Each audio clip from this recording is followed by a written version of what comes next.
बिस्मिल्लाहिर्रहमानिर्रहीम। अस्सलामुअलैकुम। अल्लाह ताला सब के लिए बहुत बहुत आसानियाँ पैदा कर दे। तो जी आज की वीडियो जो है इसमें मैं आपके साथ शेयर करूँगी सिंगोनियम के सारे प्लांट्स। और ये देखें इसके साथ ही मेरे मनी प्लांट भी पड़े हुए हैं। तो ये सारी सर्दियाँ जो है ये 2-3 महीने से यहाँ पड़े हुए हैं कमरे में। ये देखें बड़ी सी खिड़की है इसके पास और छन के ये देखें धूप भी इनके ऊपर आती थी जब धूप निकलती थी, तो ओस पड़ने से ये बचे रहे हैं। तो आज कुछ इनकी सफाई वगैरह करेंगे और देखेंगे कि फिर इनको कहाँ रखना है और क्या करना है इनके साथ है। तो ये पहले वाला पॉट देखें जी कुछ इस हालत में है। पुराने लीव्स जितने भी होते हैं वो ज़ाहिर है जो है वो सूखने होते हैं, तो इनको सबको जो है वो रिमूव करेंगे। अगर हाथों से ना भी हो पाए तो जो है कटर के साथ या सीज़र के साथ जो भी चीज़ आप इस्तेमाल करते हैं कटिंग के लिए, तो उससे इसके पत्ते जो हैं वो हटाएंगे। और यहाँ रूट्स के साथ भी देखें काफ़ी जो है वो कचरा जमा हुआ पड़ा है, तो ये भी जो है साफ़ कर देंगे। तो इसका मैंने देखा कि इसकी जो गमले का नीचे वाला पार्ट है ना, वहाँ मैंने देखा कि जाला भी लगा हुआ है कि इतना ये सर्दियों में इधर ही पड़े रहे हैं। तो मैंने कभी कभी इनमें सिर्फ पानी ही डाला है और कोई खाद वगैरह कुछ भी नहीं किया।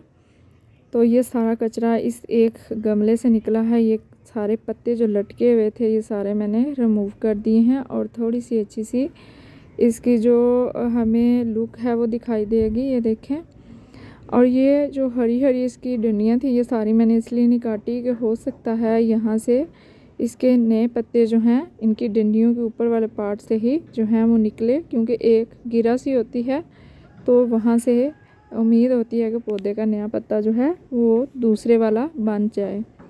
और इसमें हल्की हल्की जो है गुड़ाई करेंगे, ज़्यादा जो है वो गुड़ाई जो है वो नहीं करेंगे, क्योंकि इसकी रूट्स जो है ना वो बहुत ज़्यादा होती हैं और बहुत लंबी होती हैं, फैली होती हैं, तो वो भी कट जाने का डर होता है। तो ये कुछ इस तरह से दिखाई दे रहा है। तो अब क्या होगा कि इसकी रूट्स तक जो है वो हवा भी जाएगी। तो इसको साइड पे करेंगे और फिर दूसरा जो हमारा गमला है उसको देखेंगे। और इसी तरह जो है वो जितने भी ये सिंगोनियम के प्लांट्स थे उनको मैंने उनके पत्ते रिमूव किए, उनकी साफ़ सफाई की है।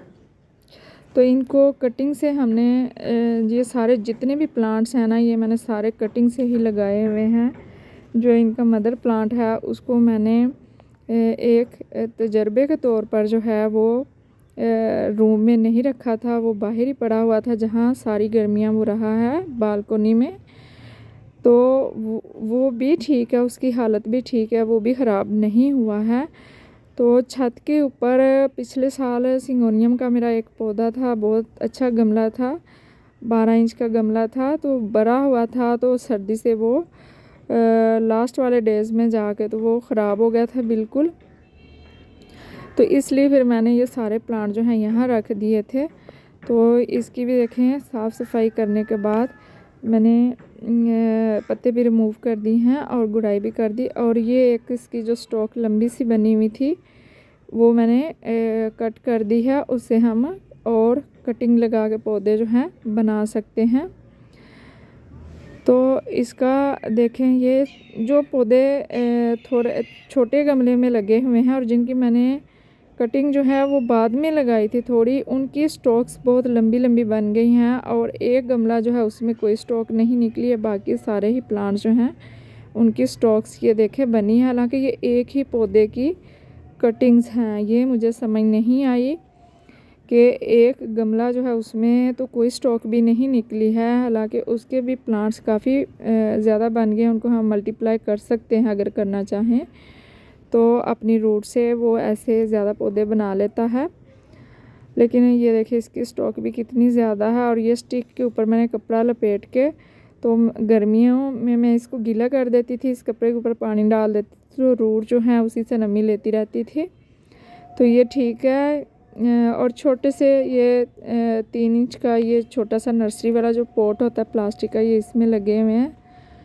तो ये देखें, ये यहाँ से गल के तो उतर गई हुई है, लेकिन इसकी थोड़ी सी रूट जो है ये देखें ठीक थी, तो वहीं से इसका नया जो है वो पत्ता बन रहा था, वहीं से कोंपल इसकी निकल रही थी। तो इसको भी हम कटिंग के तौर पर जो है वो लगा देंगे।